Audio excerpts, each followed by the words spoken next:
Welcome to The Act of Coaching, the podcast from Ag Leadership. We're a leadership and performance coach training company focused on developing exceptional leadership coaches for modern times. My name is Phil Askew, and each week on this show, I'll be joined by a member of our brilliant alumni, putting a voice to their very own hero's journey story. Our hope is that listening in to real-world stories of everyday people who have chosen coaching as a vocation will serve to demystify things and help you decide if this incredible vocation is something that calls to you too. So with that, let's meet this week's guest. Welcome to the show. Really fantastic to have you here. I will start this show by asking if you have a sense of your niche or the people that you are in service of working with. I think there's really three primary areas. The first, the one that I do the most work, is in executive coaching and working with leaders in organizations or leaders in small businesses, mid-sized businesses, but I love working with leaders. So that's right at the top of the list. The second one is I do a lot of work around creating spaces that are inclusive. So helping leaders and their teams learn how to lean into and continue having the conversations that will help underrepresented groups feel like they can step into the conversation and have an impact as well. And then the last one that I love is coaching other coaches, particularly newer coaches that are just finding their way into this thing called coaching and sorting through it. And so I love that I get to blend a little bit of coaching and mentoring in those conversations. So that's where I really do most of my work. Oh, that's really succinct. I love it. Yeah. How long have you been coaching? It'll be 11 years in, I started my training in February of 2013, so it'll be 11 years soon.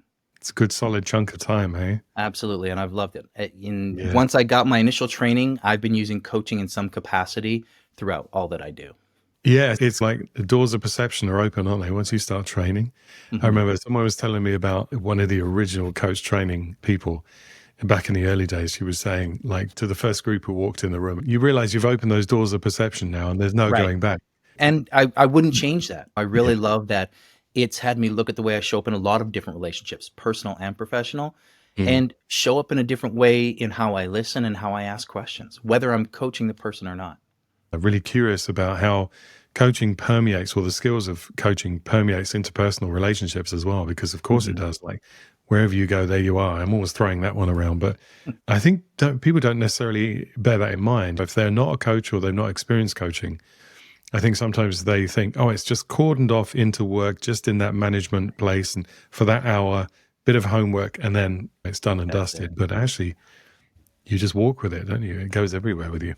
It really becomes a new way of being. And it's, like I say, once you've learned it, you can't unlearn it. And I don't know that anybody would want to, in all honesty. Yeah. Yeah. There was a course I created a while ago, and I was likening it to you try and explain the taste of a mango to someone, and they've never experienced it. You say it's sweet, it's juicy, it's something. But if you hand them a mango and say, try that, then they've got it. They know. Right. Yeah. The analogy I use, similar to that sometimes, is it's like trying to explain being in love to someone who's never been in love. Oh, yeah. Right? I like your one. You can't quite find the words, but you know that feeling. And for me, when I'm trying to explain coaching to someone, I usually just say, you know what, instead of me trying to explain it, why don't you just experience it, and then you can give your own words to it. Oh, feel free to steal that one. Feel free to steal that one. Not even stealing. Unless people say, but I've never been in love. It's like, what? In which case, wow, that's a great way to open things up with coaching questions, right? What might it be like? Okay, anyhow, I'm going down the rabbit hole. No, it's cool though, isn't it? Yeah, the metaphor rabbit hole. I love it. Yeah. Okay. And so starting off like early on in life, it's always really nice to hear a little bit about the person I'm talking to, your upbringing and what early life was like, because I think in those formative years, of course, whether it's conscious or subconscious, there's always something that permeates and something that kind of gives us an awareness of the world. And I was just wondering if you'd mind sharing some of your early days and what that was like growing up. Sure. Tell me about your parents, right? We'll go down that road. No, but I agree. I think our upbringing has an impact on us. So probably what's relevant for this conversation, I was raised by a single mother. So my parents divorced when I was 4. And she and I were very close. My mother has been always was a good friend of mine. I took a lot of inspiration from her. She was a nurse for many years. And I think that's part of what had me really start to lean into being in some kind of service-related role, because I always saw her working to help take care of others and make their lives better. She was also, I believe, a coach, even though she didn't know it, because to hear people talk about the way she had conversations with them, she usually wasn't telling them, here's what you should do. She would really listen in powerful ways and sometimes just ask questions, or even, I didn't know the language then, but just hold space. And I think that if she had discovered coaching, she would have been an amazing coach. And one of the reasons I love coaching is I like to listen a lot as well. There are times where I can talk, but most of the time I really enjoy listening because you learn interesting things about people. A lot of my family growing up, especially mom's side of family, there were a lot of talkers. And if you didn't jump in all the time, you would often just get lost in the noise. And for me, I didn't mind. I didn't mind being that observer and that listener. And so that's part of what just shaped the way that I showed up. When I got to college, a lot of people would tell me, Christopher, I feel like I could tell you anything in a very short period of time. They felt safe. I was able to build trust really easily. And I think that's also another factor that really led me to start to lean into coaching, even though I didn't know that was something I was going to be doing. So I was always a very independent kid growing up, mother working 2 and 3 jobs sometimes to make sure we had a roof over our head. And so I learned to be very self-sufficient and also be willing to take risks. And I think those are important factors for the work that I do now, because sometimes you've got to be willing to just take that risk and say that thing to the person you're having that conversation with, or chase after that client, because you never know how it's going to end. So I think those are some of the big factors, and sense of humor was always a big thing. My family was big huggers, so anybody who knows me knows that if you get within arm's reach, you're probably getting a hug. If you're okay with it, I always check for consent. And I realized that you have to have a little bit of a sense of humor because life is life. And so that's also one of the things that I bring in a lot of what I do. That's amazing. I'm really curious about the masculine energy, because you're a male coach, obviously, and there are a lot of female coaches in our world. Right. And I'm wondering how you sit amongst that. Because, of course, just to be clear as well, you're also a leader, aren't you, for ACT leadership? Yes, You're a faculty front of room leader. Yes. And so being up there at the front, you must observe a lot of groups, a lot of people being trained. How do you perceive yourself being sat up there?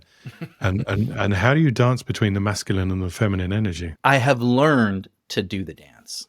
I think early on I wasn't quite sure. And I won't say because I was raised by a single mother. I think it's part of my nature. I connect with the feminine energy within me, and I don't necessarily see it as a bad thing.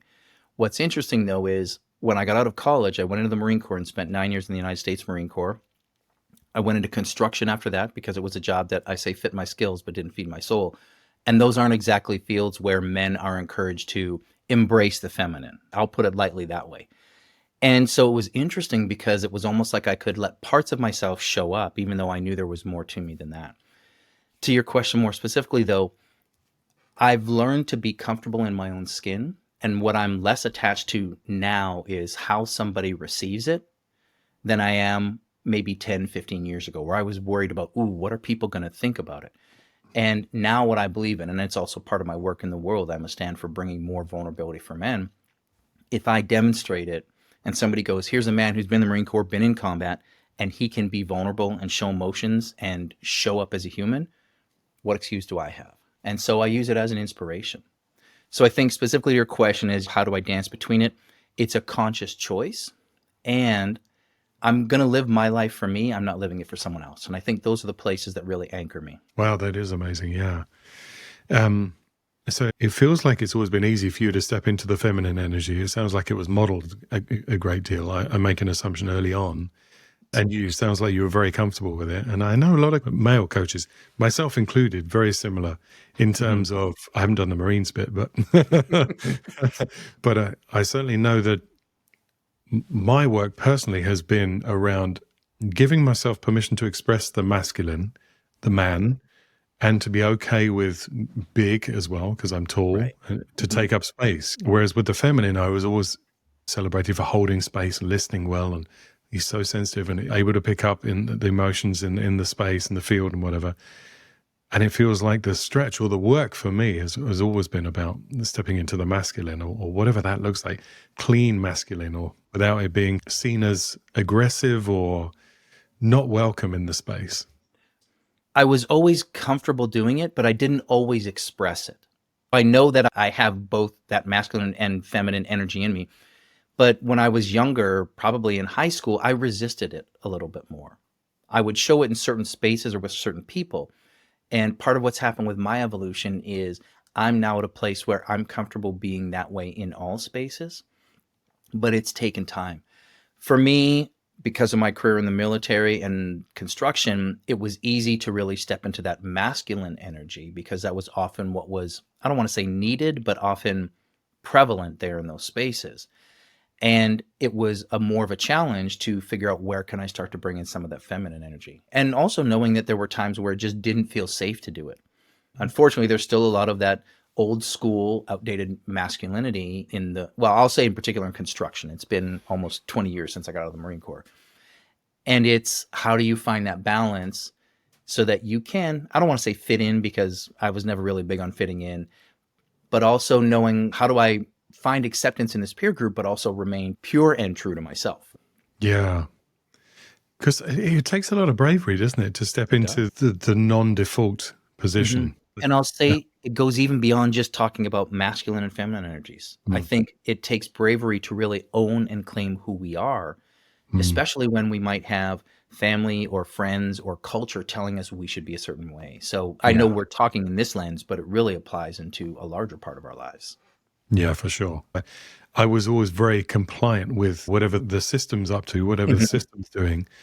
I would sometimes feel reluctant, but I feel like I would have to comply. I didn't want to stand out and be the nail that sticks out from the rest of everyone else. And then I think we get to a point sometimes where we just feel like, hold on, what am I doing? I'm suppressing everything of who I am. And then I think it takes a sort of self-exploration to go off and do that inner work to find what it is that we're looking for.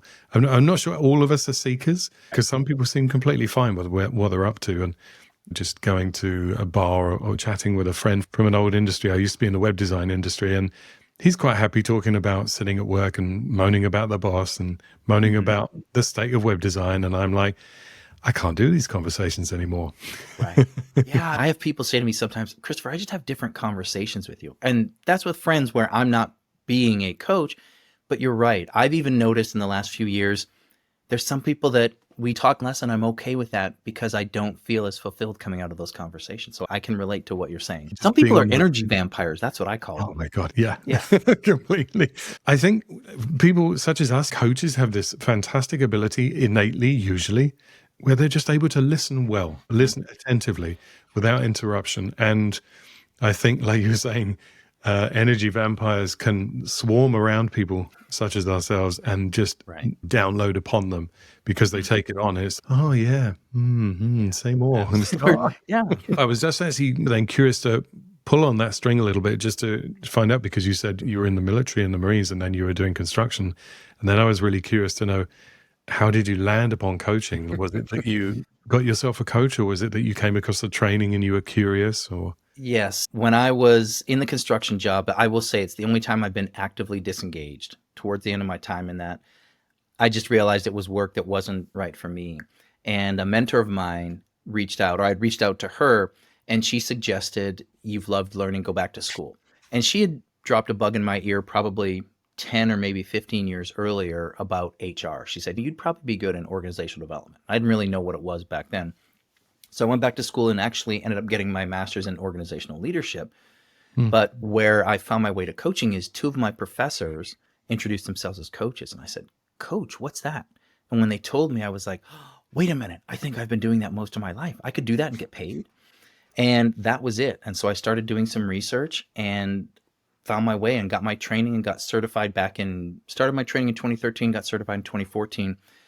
And I knew I was home. And so what I loved is I got to keep doing the things that I was already doing, but I could also be of service in a different way too. And so was fortunate enough that I was working in organizations for several years and got to use my coaching there, whether it was in support of leadership programs we had. I was able to help build an internal coaching program, one organization. And so I got to use my skills, even just in my conversations with senior leadership as we went along, that really created more powerful conversations and helped us get to solutions a lot quicker. And once I found it, I was like, this is it. I'm never going back. I love this work. And so that's what got me on the path to coaching. It's an interesting term, coaching, isn't it? Especially in this country, because of course coaching started and the terminology was obviously very foundational in the States. And yeah, sports, absolutely, yeah. Whereas over here, when I did my training in 2009, I think originally, And I remember saying that I'm a coach, and they're like, "Oh yeah, what sort of coach? Tennis, football? What is that?" Yeah, that was it. Yeah. I don't really look particularly athletic, and they were looking at me with disbelief. Really? Really? What Yes. is Yes. that? And so, and then oftentimes the actual role of coach back then had to be justified. You had to say, "It's this. It's, what do you know about my life that I don't know about my life?" And it's not really that. And so I think nowadays we're in such a good position, and that everybody I speak to, like if they're millennial or Gen Z, for instance, or they'll be like, I say I'm a coach, they'll be like, "Oh, brilliant. Who do you work with?" They default to that place rather than football coach or whatever. I think one of the things that helps too is it's gaining a little more popularity. I even think back to 10, 15 years ago, it was typically reserved for senior leaders and things like that. There was a very small group of people that would have a lot of knowledge about it. And it's become more prevalent. And I also think that as the industry continues to grow, more people are getting exposed to it. So it's not just I've maybe worked with a coach, but oh, my cousin, my friend, my brother is a coach. And so they become a little more aware of it too. And I think it's a both and type of thing. I love that. And it felt like over here in the UK, I'm in London, coaching became completely household name starting at work. Okay. Oh, my manager's got a coach, and now he's thinking of putting the team through, and it was coming down the levels. Yeah, so it took a long time though, but this actually leads me on to ACT actually, and what I love about ACT is that one of our core motivations feels like we're trying to take away from the sort of elitist mentality, like only the elite have coaches. And that's not so much the case across the board anymore, but my sense is that good quality coaching should be available to everybody. Imagine the world we would be living in if everybody had access to a good coach. Yeah. Especially some leaders, but we won't talk about that. Yeah, but it is, and I love that you point to that because it's becoming more accessible to people, I think, as well. Again, 15, 20 years ago, when I heard coach, I would have been similar. I would have thought sports. But now that I know what it is, people can recognize the impact that coaching can have. And I think that's the beautiful thing. So it doesn't have to be this big aspirational, I'll never get there type of thing, but I can work with somebody and they can help me learn about myself in ways that I didn't know so that I have greater awareness. I love that's the first letter of ACT, awareness, because if you don't know, you can't do anything from there. Yeah, exactly. And I think so many people are running on autopilot, and not just because it's not a problem or their problem, it's just a learned behavior, isn't it? And it's like when these things aren't pointed out to us, no, if you look here, then you'll see this and you can recognize whether it's reactive or creative, your decision making or what have you. And I often think it's no one's fault necessarily. It's just whether they have the curiosity about learning a different way of being as a leader or not. And if they do, fantastic. Yeah, it requires vulnerability, which you know all about. But it's not necessarily an easy decision because it means uprooting and changing from the default position, which they've maybe got really comfortable with. And you must see some of that in working with the executives and leaders. Absolutely. And for me, the other piece is choice is a central part of that. We always have choice, but what often happens is we think we don't. We feel we're subject to our circumstances. And I remind folks, even then you have choice, right? It sounds a little cheesy, but you got two choices. You can choose to accept it or you can choose not to. And then everything stems from there. And really being clear on where you do have choice can feel very empowering for people, even in situations that are just crummy situations. Yeah. And that's hard in the moment, isn't it? And you've got to really build the muscles on that. Oh, I do this work. And there's still times I get triggered. Let me be clear. There's times where I'm like, wow, my coach is, hey, Christopher, hold on, pump your brakes, like slow down. I'm like, oh yeah, there's that inner critic jumping in on me. So that's the beautiful thing of this work too, is we are doing our own work as we go along. And that's one of the reasons I will always have a coach. I've got the same coach I started with 10 years ago. Oh, wow. Some people said, are you going to change? I'm like, I'm tempted to, but I'm not, because she knows all the places I get in my own way. And so she sometimes helps me see it before I do. Yes, absolutely. And I'm a big believer in too. And I say this in the classroom when I'm training folks, it's important to get coached because we need to do our own work. And for us to say, hey, this coaching is great, you should do it, client, but I don't need it, that feels a little hypocritical to me. Yeah. There was a perception, I think, from a few people who came my way for sample sessions who were like expecting me to be this big guru mentor guy who knew everything, had it all sorted. Nope. I had to really dispel that myth immediately because otherwise this whole projection thing, and we feel a huge pressure to be the best coach possible, don't we? Yeah. Well, I don't give advice. I tell people I never do because Like, you can make your own choices, but what I will do is help you figure out where are you getting in your own way. And Mm. I love that you talk about, like, work sometimes holding the mirror and going, hey, do you see how you're showing up here? And not with judgment, but just to help them notice. And then again, they get to choose how they want to move forward. Yeah, and that's the best part of coaching, isn't it? It's like being a mirror and holding up that mirror to our clients so that they can see their own magnificence. Right.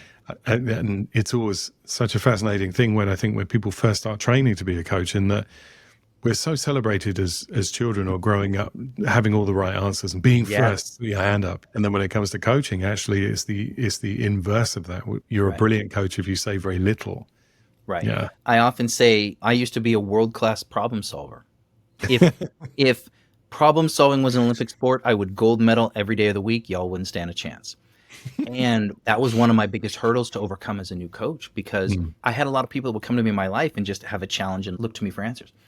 And so what I had to do was really just train myself. Okay, Christopher, that brilliant idea that you think you have is probably not what's needed. And so I could just let it out of my head. And what I often found is when I did, that's when I really helped my clients have powerful shifts, because I wasn't coming with answers. Now, once in a blue moon, they might say, what's your opinion, Christopher? What's your thought? And I would say, I'll tell you at the end of the call, but let's find Yeah. yours. And then we'd get to the end, I'd say, so do you still want to hear mine? And they usually go, no, I like my own answer. I'm like, I figured you would. And so you do that once or twice, and I found my clients would just stop asking for my thoughts on things. And I Yeah. think you're right. So many of our structures, schools, work, so many things encourage us to solve problems and fix things. I see that as one of the most significant stumbling blocks for a lot of new coaches is, oh, how do I turn off my problem-solving brain when so much of my world has been coming to me for it? Especially when people are in leadership roles. And what I know is when they get to the point where they can look for the opportunities, because not every conversation will be one where you can step out of problem solving. But when you step into the places where you can have those coaching conversations, the possibilities are endless. Yeah. They have to really trust you, don't they? Because oftentimes in leadership, especially people who've reached a certain level, they've had to be, let's say, tough, or they've had to put shields up to protect the vulnerabilities and all those things. And we have to really co-create with our clients so that they see that we're not going to judge them and they can feel safe to let the guard down. Then we can do the work. And that particularly comes from the higher up you go, I've found, with those people. Because that's how they've Absolutely. thrived, isn't it? It's like, Yeah. The other thing is, as a generality, I'm not speaking of all senior leaders, but they tend to feel like there's more pressure for them to have all the answers. yeah, And I remind them sometimes nobody has all the answers. The leaders that people respect the most, or I'll say the ones that I've respected the most, are the ones sometimes that say, you know what, I don't have the answer here, but let's figure it out together. As opposed to the ones that say, oh no, I know the answer. And we all know, no, you don't. But the first version where they say, I don't have the answer and we'll work together to find it, or I'll find it for you and let you know, that's what creates connection and trust. And I'll say, when you talked about trust a moment ago, it's also the leader trusting themselves to help the person find the answers, as opposed to just giving the answers, right? It's that give a fish versus teach a person to fish thing. beautiful. So just moving into maybe the last two components of our conversation, how did training to be a coach and taking on board those new skills and awarenesses and abilities, opening the door of awareness, like we were saying, how have those skills and abilities impacted and maybe change your personal relationships as well? So what's the flavor of them and the color of them? How have they changed what once was different? I'll say the one place that I often point to that it had the biggest impact is in my relationship with my daughter. So she is in high school now, 14. And when I first started my training as a coach, I didn't see where I could apply it in that role. But I think probably the two areas where it's been most impactful is I listen to her differently. Now, there's times I'm dad. No ifs, ands, or buts about it. This is not a two-way conversation. But more often than not, I'm willing to lean into, what is she really saying? I don't coach her. Let me be clear about that. But I use some of these coaching skills. The other thing is I've played with co-creating a relationship with her. As she gets to different ages, it's like, all right, kiddo, so now let's talk about how we're going to be, as a single father. Let's design how we're going to run this household. Here's the things I need of you. What do you need of me? And then let's talk about where do we need to make some adjustments, and we'll check in. And I think that's been a huge benefit for me and for her. I can't say, we'll see, maybe years from now, hopefully she's not on a therapist couch because I messed her up, but I don't think that'll be the case. But what it did is it's really allowed me to show up and listen to her in different ways, as opposed to not go into problem solving with her. So there's times where she may come and say, here's this thing that happened at school today, Papa. And instead of me getting the Papa Bear claws out, I do the self-managing, right? So I'm using that skill for myself all the time. But then I just really get to tune in and listen more deeply to her, maybe ask a question or two, and often have her just really be connected to who she is in the moment too. So I think that's the one that on a daily basis, I know coaching has paid dividends far beyond whatever I paid for my training. Yeah, fantastic. And it's so fascinating to me. I don't have children, but it's so fascinating to me to see those next generations coming up where coaching is the norm. It's not something to be necessarily cross-questioned and pushed away. It's something, especially the good quality coach training schools, of course. But those skills, I wonder where they'll end up. I wonder, like your daughter, like fantastic at 14, to be able to take them on board and to have those skills demonstrated to her through the experiential learning of it. How magical is that? Ooh, yeah, absolutely. Wow. And so bringing this into land, where do you see yourself as a coach in 5 years' time? That's a really good question. Where do I see myself in 5 years? This is going to sound like I'm avoiding the question, but I honestly don't know. I do and I don't. I know I will be continuing to do this work. It will be in my life in some way, shape, or form. One of the other things that I've really discovered, though, is often the universe makes things happen in ways that I couldn't even have conceived of. So part of me is excited because I don't know, and that doesn't mean I'm just going to sit idly by. So it will be definitely continue to do this work.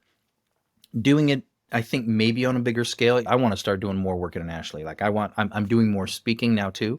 And so part of what I'm dreaming is my daughter and I can look at a map and go, where do you want to go in the world? Cool. Let me go get a speaking gig there. And then I get paid to take her over there. So that's part of where I want to be well before 5 years. And the other thing I'll say to it is I want to continue to be able to be helping people learn these skills. Teaching is a part of what I love doing. And that's one of the reasons I love being on the faculty for ACT is these folks are coming in hungry for a new way to be in relationship and to be of service. And that's what I love about the work that I get to do. Yeah. So I'm not sure if I answered the question, but I think I did. Oh, you did. Yeah. I'm trying to not ask more questions.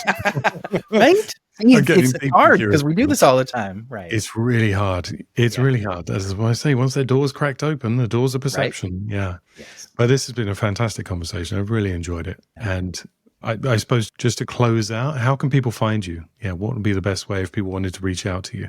Sure. If people looking to find me, simplest ways on LinkedIn, if you find me, you'll know you've got the right Christopher Veal. It's Veal, like veal parmesan, because I've got Vulnerability Vanguard in my title. My website for my business is Echelon Left, which is ECHELON-left.com. And then for my book, The Whole Man, Evolving Masculinity, it's wholemanjourney.com. So those are the best ways for people to find me. And I should mention, I also have a podcast called The Vulnerable Man, but we'll have another conversation about you coming on that one, Phil, but that's down the road. Yes. So there, I just put you on the spot here in front of everybody, but we'll talk later about that. Yeah, definitely, because I am one of those. Yes. Yes. So the clue's in the name. Amazing. Yeah. So this has been a fantastic conversation. Thank you so much for coming on. And yeah, more to come, as they say. Yeah. Thank you, Phil. If you'd like to train to be a professional coach, why don't you check out actleader.com. That's www.actleader.com. On our website, we have a ton of information that can really help you get clarity on the exact right course for you. We also have articles that go into detail about the different aspects of coaching, how to apply it, and why it's a wonderful thing. Look forward to seeing you soon.